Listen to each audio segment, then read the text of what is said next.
हाय बच्चों, कैसे हैं आप सभी लोग। आशा करता हूँ सभी लोग अच्छे होंगे। तो सबसे पहले आप सभी को हमारे YouTube channel one B online class में सभी का स्वागत है। तो बच्चों, आपको पता होगा कि जो है कि जिस प्रकार की परीक्षा का डेट आ गया, उसके साथ में मैं हर चैप्टर का इंपॉर्टेंट चीज बता करके और उसके बाद में जो है न्यूमेरिकल में करवा रहा हूँ। तो आइए, मैं आज क्लास 10th के एनसीईआरटी बेस फिजिक्स का जो मैं टॉपिक है वो मैं आगे बता रहा हूँ, समझने का प्रयास करिएगा। टॉपिक है अपवर्तनांक एवं प्रकाश की चाल में संबंध। ठीक है, आज इसी में बताता हूँ, समझने का प्रयास करिए। यहाँ क्या है, देखिए, अपवर्तनांक एवं प्रकाश की चाल।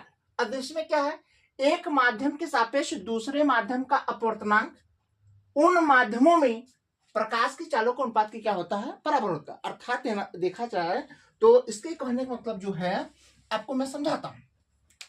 यानी जो अपवर्तनांक होगा, अपवर्तनांक, ये जो करा जो अपवर्तनांक होगा ना, ये दो माध्यमों में प्रकाश की चालों के अनुपात के बराबर होगा। जैसे यहां वायु अथवा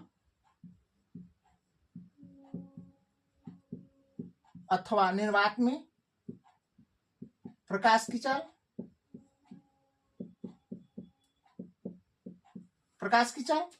और बटे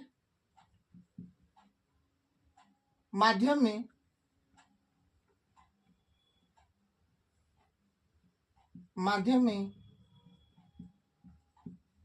प्रकाश की चाल इतनी बात समझ में आए। जो अपवर्तनांक होगा क्या होगा, n होगा। वायु अथवा निर्वात में प्रकाश की चाल को c से प्रदर्शित करते हैं और माध्यम में v से। इस प्रकार से हो गया, स्पष्ट हुआ। यदि देखेगा, ध्यान सुनिएगा, यदि प्रकाश, यहां ध्यान दे, यदि वायु से कहा जा रहा है कांच में, तो इसका जो फार्मूला होगा ना, वो होगा, देखो, वायु के सापेक्ष कांच का अपवर्तनांक होगा। वायु के सापेक्ष कांच का अपवर्तनांक यहां लिख सकते हैं, वायु के सापेक्ष कांच का अपवर्तनांक। ठीक है, यानी देखा जाए AnG, वायु के सापेक्ष कांच का अपवर्तनांक बराबर होगा निर्वात में प्रकाश की चाल बटे माध्यम में प्रकाश की चाल। तो एक फार्मूला तो ये हो गया, इस प्रकार से समझ में आ गया। इसको आप समीकरण 1 भी दे सकते हैं। और दूसरा देखेगा, वायु के सापेक्ष जल का अपवर्तनांक। देखिएगा, ये क्या होगा, AnW, वायु के सापेक्ष कांच का अपवर्तनांक, वायु के सापेक्ष। अब देखिएगा, आइए आपको इधर समझाता हूं। ठीक है, आप पहले इतना स्क्रीनशॉट ले लीजिए, मैं आपको समझाता हूं। देखिए, यह अपवर्तनांक बराबर होता है दो माध्यमों में प्रकाश की चालों के अनुपात को अपवर्तनांक कहते हैं। तो यहाँ वायु में प्रकाश की चाल है, या माध्यम में है, तो n बराबर C अपान क्या V होगा। इसी प्रकार प्रकाश वायु से कांच में जा रही है, तो उसके लिए कहा AnG बराबर C बटे क्या होगा, VG होगा। उसी प्रकार से वायु के सापेक्ष जल का अपवर्तनांक देना चाहे तो आइए इतना पहले इसका साथ लिए मैं आगे समझाता हूँ। ठीक है,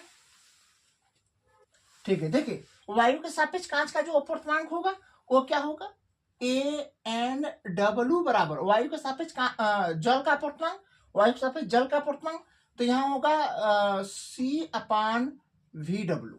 ठीक, C अपान क्या होगा, VW होगा। याद रखिए, समीकरण नंबर क्या होगा, 2।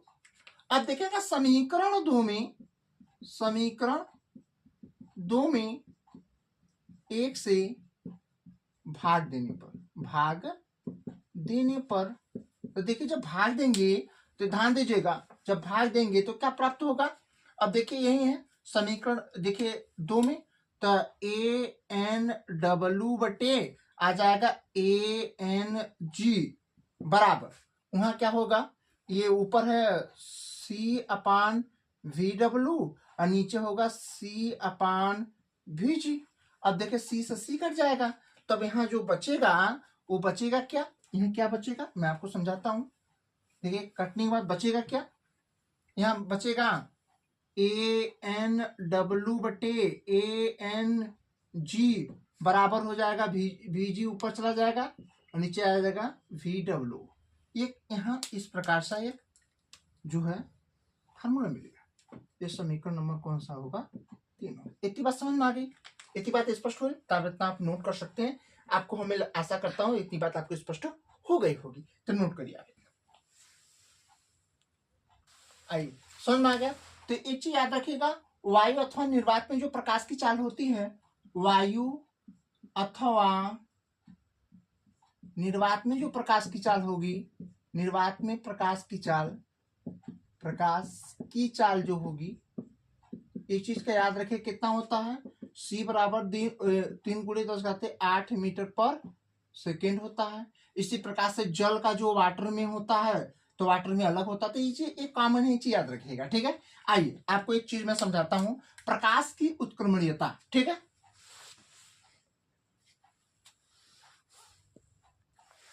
ठीक, अब देखिए ये प्रकाश की चाल इतना है।